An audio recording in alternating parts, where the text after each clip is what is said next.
ಇನ್ನು ಪಾಸ್ ಆಗಿಲ್ಲ. ರಾಜನಹಳ್ಳಿನಲ್ಲಿ ಅಲ್ಲಿ ದದ್ದಲ್ ಅವರು ಅಧ್ಯಕ್ಷರಿದ್ದಾರೆ ಜಾತ್ರೆ ಮಹೋತ್ಸವ. ಅದ್ರ ಪೂರ್ವಭಾವಿ ತಯಾರಿ ಬಗ್ಗೆ ಅವರು ಇವತ್ತು ಸಭೆ ಕರೆದಿದ್ದಾರೆ. ಅಲ್ಲಿನೂ ಕೂಡ ಪತ್ರಿಕಾಗೋಷ್ಠಿನೂ ಕೂಡ ಕರೆದಿದ್ದಾರೆ. ಅದಕ್ಕೆ ಹೋಗ್ತಕ್ಕಂಥದ್ದು ಇದೆ ಅಂತೇಳಿ ಅಂದ್ಕೊಂಡಿದ್ದೆ. ಇವತ್ತು ನಾನು ಬೇರೆ ಕಾರಣದಿಂದ ಹೋಗಲಿಲ್ಲ. ಅಲ್ಲಿ ನನ್ನ ವೈಫು ಹೋಗಿರ್ತಾಳೆ. ಹಾಗಾಗಿ ನನ್ನ ಅನುಪಸ್ಥಿತಿ ಏನಂತ ದೊಡ್ಡ ಪರಿಣಾಮ ಏನಾಗೋದಿಲ್ಲ. ಹಾಗಾಗಿ ಜಾತ್ರಾ ಕಾರ್ಯಕ್ರಮಕ್ಕೆ ನಾವೆಲ್ಲರೂ ಕೂಡ ಸಹಕಾರನೂ ಕೊಡ್ತೇವೆ. ಅದನ್ನು ನಿಂತು ಭಾಗವಹಿಸಿ ಅದನ್ನು ಯಶಸ್ವಿನೂ ಕೂಡ ಮಾಡ್ತೀವಿ. ಸರ್, ನೀವು ನೋಡಿದ್ರೆ 2028 ಸಿದ್ದರಾಮಯ್ಯನವರು ಇರಬೇಕು ಅಂತೀರಾ? ಎಲ್ಲಿ ಹೇಳಿದ್ದೇನೆ ನಾನು? ನಾನು 28 ಮೇಲೆ ಇರಬೇಕು ಅಂತಾನು ಹೇಳಿದ್ದೀನಿ. ನಾನು ಅದನ್ನು ಬರೀ 28 ಗೊತ್ತಿಲ್ಲ ಅಂತ ಹೇಳಿದಾರೆ ಸರ್. ವೈರಾಗ್ಯದ ಮಾತು ನೀವು ಅವರೊಬ್ಬರೇ ಮಾತಾಡಿ, ಇನ್ನಾರು ಯಾರು ಮಾತಾಡಿಲ್ವಾ? ವೈರಾಗ್ಯದ ಮಾತು DK ಶಿವಕುಮಾರ್ ಹೇಳಿಲ್ವಾ? ನಾನು ಕಾರ್ಯಕರ್ತನಾಗಿ ಇರ್ತೀನಿ ಅಂತ ಹೇಳಿಲ್ವಾ? ಮತ್ತೆ ಅದು ವೈರಾಗ್ಯದಲ್ವಾ? ಅದನ್ನೇ ಕೇಳೋದಿಲ್ಲ ನೀವು. ನೀವೆಲ್ಲ ಬಹಳ ಇದಿದ್ದೀರಿ. ನೀವೆಲ್ಲ ಕಾರ್ಯಕರ್ತ ಪರ್ಮನೆಂಟ್ ಅಲ್ವಾ ಸರ್? ಕಾರ್ಯಕರ್ತ ಪರ್ಮನೆಂಟ್ ಸರಿನೇ, ಇಲ್ಲ ಅಂತ ಹೇಳಲ್ಲ. ಆದರೆ ವೈರಾಗ್ಯದ ಮಾತು ಅನ್ನೋದಕ್ಕೆ ಅದು ಕೂಡ ಅನ್ವಯ ಆಗ್ತದಲ್ಲ. ನೋಡಿ, ರಾಜಕಾರಣದಲ್ಲಿ ಇದು ನಿಂತ ನೀರಲ್ಲ, ಹರಿತಕ್ಕಂಥ ಚಲನಶೀಲತೆ ಇರ್ತಕ್ಕಂಥ ಒಂದು ರಾಜಕಾರಣ. ಇದರಲ್ಲಿ ಯಾರ್ಯಾರು ಯಾವಾಗ ಏನೇನಾಗ್ತಾರೆ ಅಂತ ಯಾರು ಊಹೆನೂ ಮಾಡೋಕ್ಕಾಗೋದಿಲ್ಲ. ಅದರಿಂದ ಅಂತಿಮವಾಗಿ ನಾನು ಹೇಳ್ತಕ್ಕಂಥದ್ದು, ಸಿದ್ದರಾಮಯ್ಯನವರು ಹೇಳಿದಾಗೆ ನಾನು ಕೂಡ ಅಂತಿಮವಾಗಿ ನಿರ್ಣಯ ಹೈಕಮಾಂಡ್ನಲ್ಲಿ ಏನು ನಿರ್ಣಯ ಆಗಿ ಬರ್ತದೆ ಅದರಂತೆ ಎಲ್ಲರೂ ಕೂಡ ನಡ್ಕೊಳ್ತೀವಿ. ಮೊನ್ನೆ DK ಶಿವಕುಮಾರ್ ಅವರು ಕೊಟ್ಟ ಮಾತನ್ನು ನೆನಪಿಸಿದ್ದಾರೆ. ಹೌದಪ್ಪ, ರಾಜಕಾರಣದಲ್ಲಿ ಕೊಟ್ಟ ಮಾತನ್ನು ನೆನಪಿಸೋದ್ರಲ್ಲಿ ತಪ್ಪೇನಿದೆ? ಈಗ ಆಸ್ ಆಫ್ ನಾವು ಬಜೆಟ್ ಕಳೆಯೋವರೆಗೂ ಏನು ಮಾತಾಡಕ್ ಹೋಗ್ಬೇಡಿ. ನಾಯಕತ್ವ ಬದಲಾವಣೆ ಬಗ್ಗೆ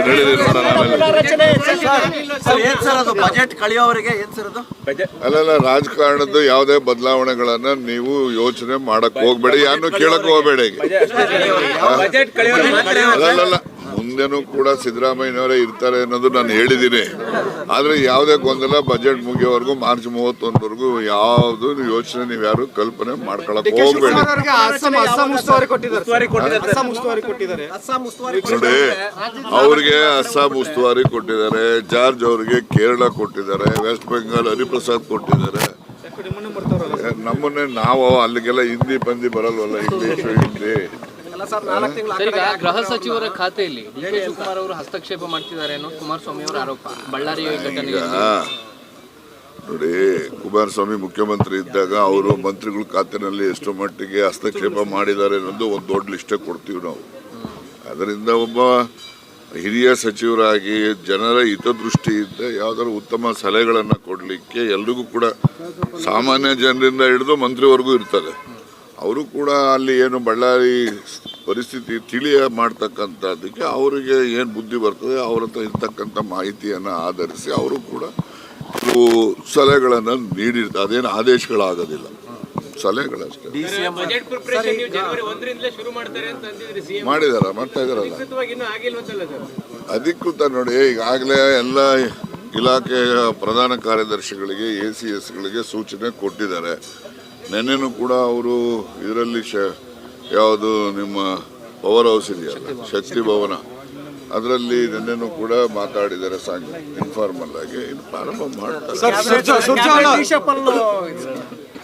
ರೀಶಫಲ್ದು ಈಗ ರಾಹುಲ್ ಗಾಂಧಿ ಅವರನ್ನ ಯಾವಾಗ ಸಿದ್ದರಾಮಯ್ಯನವರು ದೆಹಲಿಗೆ ಹೋಗಿ ಭೇಟಿ ಮಾಡಿ ಬರ್ತಾರೆ, ಆ ನಂತರ ಅದಕ್ಕೆ ಚಾಲನೆ ಸಿಗುತ್ತೆ.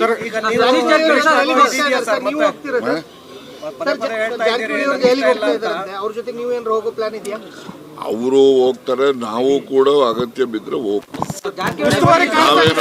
ನಾವೇನು ಟೀಮ್ ಮಾಡ್ಕೊಂಡು ಜೊತೆನಲ್ಲಿ ಎಲ್ಲರನ್ನು ಕರ್ಕೊಂಡು ಹೋಗಿ ಒತ್ತಾಯ ಮಾಡುವಂತ ಅಗತ್ಯತೆ ಏನಿಲ್ಲ.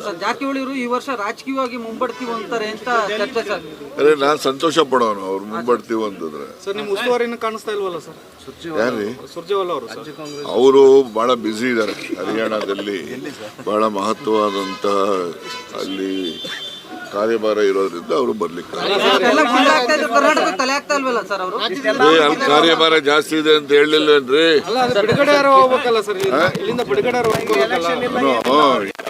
ಹೇಳಿ, ಇದು ಕಾಂಗ್ರೆಸ್ ಪಕ್ಷ, ಇದು ನ್ಯಾಷನಲ್ ಪಾರ್ಟಿ, 140 ವರ್ಷದ ಇತಿಹಾಸ ಇರುವಂಥದ್ದು. ಎಲ್ಲೆಲ್ಲಿ ಪಕ್ಷದ ಹಿತದೃಷ್ಟಿಯಿಂದ ಹೆಚ್ಚು ಕಾರ್ಯ ಇರುತ್ತೆ ಅಂತ ಕಡೆ ಗಮನ ಹರಿಸ್ತಕ್ಕಂಥ ನಡೀತಾ ಇದೆಯಲ್ಲ. ನಾನು ಡೈರೆಕ್ಟರ್ಗೆ ಎಲೆಕ್ಷನ್ ಸೋಮವಾರ ಅರ್ಜಿ ಹಾಕ್ತೀನಿ. ಸೋಮವಾರ ದಿವಸ ನಾಮಿನೇಷನ್ ಫೈಲ್ ಮಾಡಿದ್ದೀನಿ ಡೈರೆಕ್ಟರ್ಗೆ. ಅದು ಡೈರೆಕ್ಟರ್ ಆದ್ಮೇಲೆ ತಾನೇ ಮುಂದಿನ ಅಧ್ಯಕ್ಷ, ಉಪಾಧ್ಯಕ್ಷ, ಇನ್ನೊಬ್ಬ ಅದೆಲ್ಲ ಬರೋದು. ಅಲ್ಲಿನವರೆಗೂ ಎಲ್ಲ ಆಗ್ತದೆ. 21 ಜನ ನಿಮ್ಮ ಕಡೆ ಇದ್ದಾರೆ ಅಂತ ಹೇಳಿ ಎಲ್ಲಿದ್ದಾರೆ? 19 ಜನ ಇರೋದು. ಇನ್ನು 2 ಬ್ಯಾಂಕಲ್ಲಿ ರೆಪ್ರೆಸೆಂಟೇಟಿವ್ಸ್ ಇಲ್ಲ, ಕೋಲಾರ ಅಂಡ್ ಬಾಗಲಕೋಟೆ. ಸೀನಿಯರ್ಗಳಲ್ಲಿ ನೀವೇ ಸರ್ ಇರೋದು. ಏನಾದ್ರು ಅಧ್ಯಕ್ಷ ಸ್ಥಾನಕ್ಕೆ ನೋಡೋಣ. ಅಂತಿಮವಾಗಿ ಪಕ್ಷ, ಸರ್ಕಾರ ಏನ್ ತೀರ್ಮಾನ ಮಾಡುತ್ತೆ ನೋಡೋಣ. ಕೆಪಿಸಿಸಿ ಹುದ್ದೆ ವಿಚಾರ ಎಲ್ಲಿಗೆ ಬಂತು ಸರ್ ಚರ್ಚೆ? ಕೆಪಿಸಿಸಿ ಅಧ್ಯಕ್ಷರು ಬಹಳ ಆಕಾಂಕ್ಷಿ ಆಗಿದ್ರಿ ಸರ್. ಹೌದು, ಇವತ್ತು ಆಕಾಂಕ್ಷೆನೆ. ಅದಕ್ಕೋಸ್ಕರ ನೋಡೋಣ. ಅದು ನಾನು ಹೇಳಿದ್ದಲ್ಲಪ್ಪ, ಯಾವುದೇ ಪಕ್ಷದಲ್ಲಾಗಲಿ ಸರ್ಕಾರದಲ್ಲೇ ಆಗಲಿ ಬದಲಾವಣೆಗಳು ಅಂತಂದ್ರೆ ಅಂತಿಮವಾಗಿ ಹೈಕಮಾಂಡ್ನವರು ತೀರ್ಮಾನ ಮಾಡ್ತಕ್ಕಂಥದ್ದು. ಅದು ಅವ್ರ ಥಿಂಕಿಂಗ್ ಏನಿದೆ ನೋಡೋಣ. ನಿನ್ನೆ ಡಿ ಕೆ ಶಿವಕುಮಾರ್ ಅವರು ರಾತ್ರಿ ಮಾತನಾಡ್ಸಿದ್ರಂತೆ ಸರ್. ಹೌದು, ನಾನು ಹೇಳಿದ್ದಲ್ಲ, ಎಲ್ಲರಿಗಿಂತ ಮುಂಚೆಯಿಂದ ಡಿ ಕೆ ಶಿವಕುಮಾರ್ ಅವರು ನನಗೆ ಆತ್ಮೀಯ ಸ್ನೇಹಿತ ಅಲ್ಲ ಅಂತ ನಾನು ಯಾವತ್ತೂ ಹೇಳಿ. ಅಲ್ಲಲ್ಲ, ನಾವು ಎಲ್ಲೆಲ್ಲೋ ಹೋಗಿದ್ವಿ, ಅವೆಲ್ಲ ನಿಮ್ಗೆ ಹೇಳಕ್ಕಾಗ್ತದ? ನಡೀರಿ.